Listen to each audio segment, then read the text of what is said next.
Push the button. Okay, I've got the hook. And now I'm soldering it to the shell.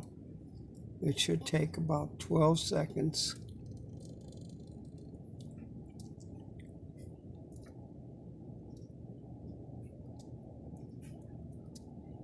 Do it again. Okay.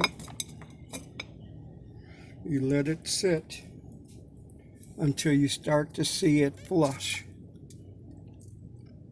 Take your powder paint snake, put your two colors on.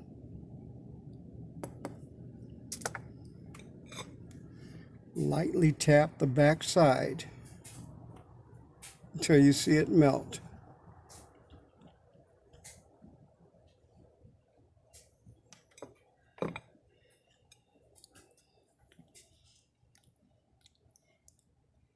And take it off. Later on, you can add your eye dot. That's all there is to it. Okay.